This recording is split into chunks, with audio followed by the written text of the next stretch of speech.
오늘 함께 주실 세 분을 소개합니다. 정태원 변호사, 김근식 경남대 교수, 양지열 변호사 이 자리에 나오셨습니다. 안녕하십니까? 안녕하십니까? 네, 안녕하셨어요.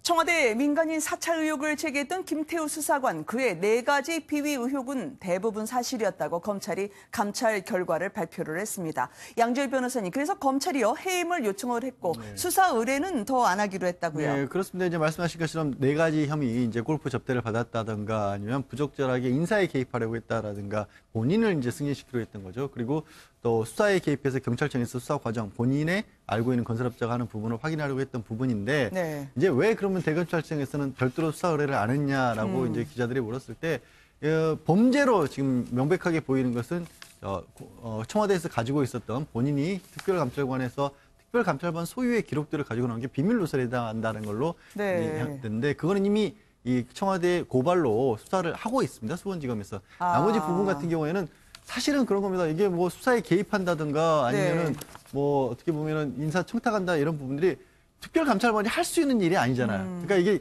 이게 명백하게 잘못된 일인 건 맞는데 이게 불법으로 볼기가 어려운 혐의가 적용하기 어렵기 때문에 경우에 따라 수원지검 수사 과정에서 다른 부분의 혐의 사실이 드러나면 확대가 될 수는 있겠지만 일단 이 해임 요구를 하는 걸 가지고 수사를 하지는 않겠다고 했습니다.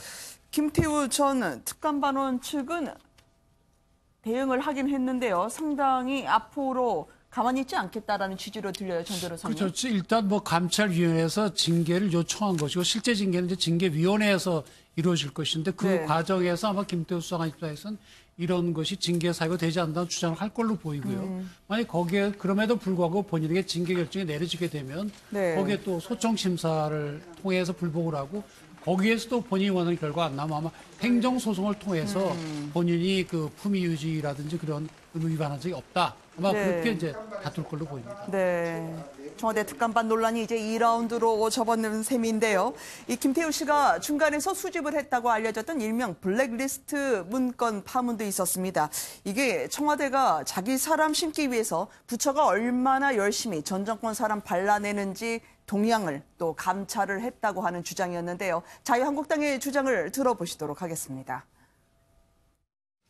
금년 1월, 2018년 1월 환경부에서 청와대에 보고한 문건입니다. 저희가 사표 잘 받아내고 있습니다.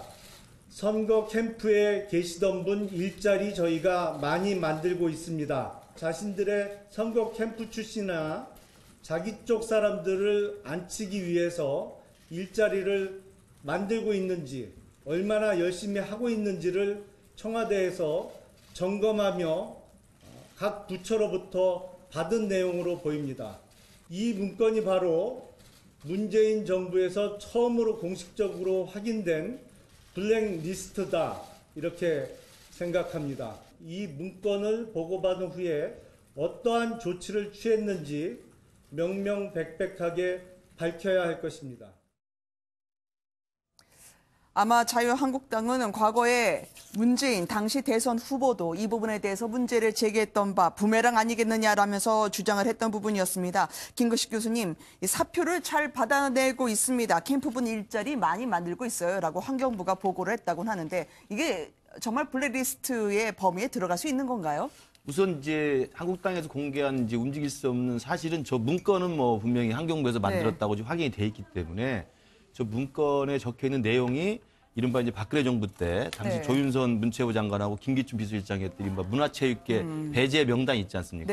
블랙리스트로 사실 지금도 실형을 살고 있는 상황인데 이 블랙리스트랑 같은 거냐라는 논란입니다. 근데 저는 두 개로 좀 나눠봐야 한다고 생각하는데 저 문건 자체로만 보면 저게 블랙리스트랑 같은 성격은 저는 아닐 거라고 보여요. 왜냐하면 문화체육계 인사의 블랙리스트 배제 명단은 이른바 진보 성향으로 분류되는 문화체육계 인사들 리스트를 작성을 해서 문체부의 지원 대상에서 배제를 시키라는 지시를 청와대가 공식적으로 했던 거거든요.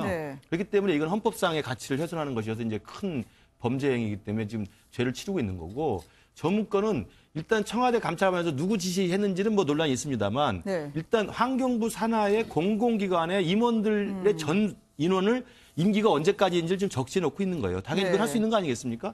임기가 언제까지 남아있기 때문에 언제 나간다 이렇게 돼 있는데 그중에 몇 명은 사표가 제출될 시기가 왔는데도 불구하고 반발하고 있다 이런 내용이거든요. 그러니까 저 문건이 문체부의 박근혜 정부 때 썼던 그 블랙리스트랑 같은 성격은 아니지만 그 3명의 각주 내용이 반발하고 있는 사람이 야당 국회의원을 접촉하고 있다. 네. 여당 인사와 친분을 이야기하고 있다. 뭐 등등의 이런 이른바 동향 보고를 첩보속으로 올린 내용은 제가 볼 때 실제로 그 3명의 이른바 반발하고 있는 임원들한테는 네. 청와대 압박으로 느낄 수 있는 부분이거든요. 아. 그러니까 고위 공공기관의 임원에 대해서 청와대가 그런 감찰을 하는 것만으로도 물론 민간 영역은 아니니까 감찰의 대상은 됩니다만 네. 반발하고 있고 반발의 내용이 어떤 것이냐는 것을 수집한 것만으로도 그 사람에 대한 압박이 된다는 게 좀 문제가 있고요.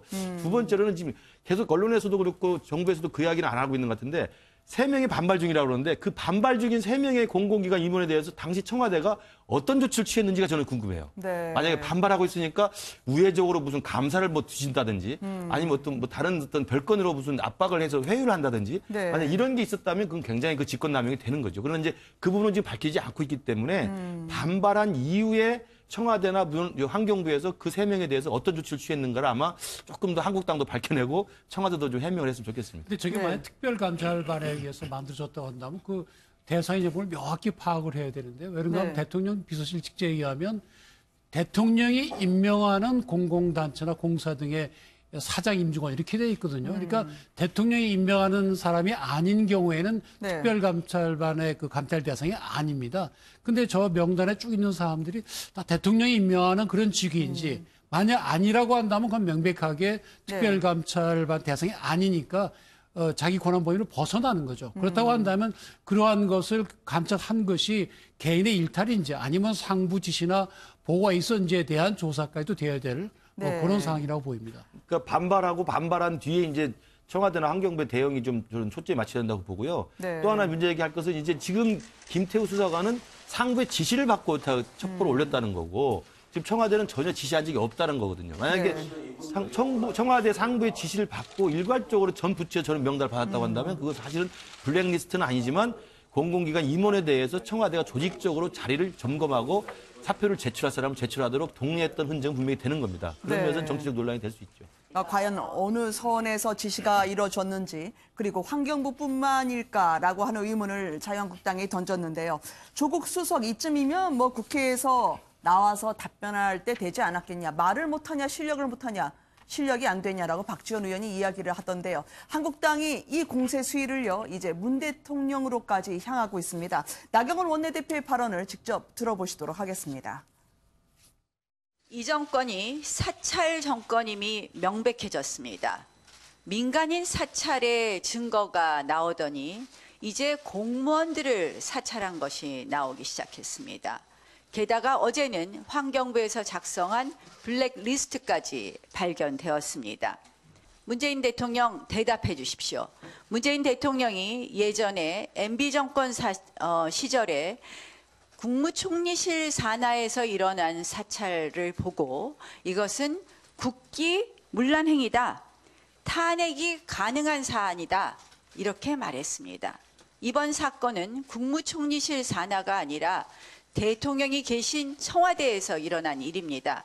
이번 사안도 대통령 탄핵감인지 아닌지 답해야 될 것입니다.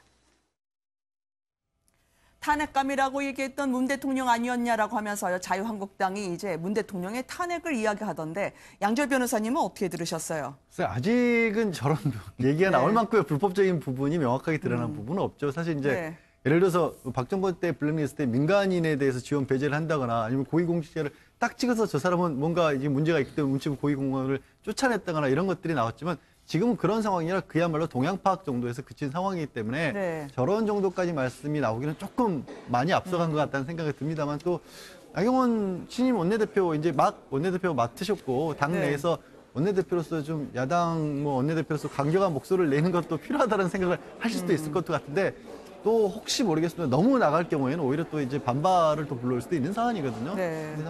다만 이제 문제 해결을 하려면 어쨌거나 조국 수석 같은 경우는 최소한 입장 표명을 해야 될 정도까지 갈 수 있지 않을까 싶은데 조국 수석 같은 경우에는 현재 검찰에 네. 자유한국당이 고발을 한 상태고 조 수석 본인도 이 수사 어떻게 보면은 진행 상황에 따라서 본인이 필요하다면 얼마든지 뭐 나가서 얘기를 하겠다라고 밝혔기 때문에 어느 정도는 뭐 좀 정리가 돼가지 않을까 싶습니다. 네. 압수수색 할 때는 조국 수석 사무실만 빼놓았다 이벤트라고 얘기했던 자유한국당인데요. 오늘까지 이루어졌던 공방을 짚어봤습니다.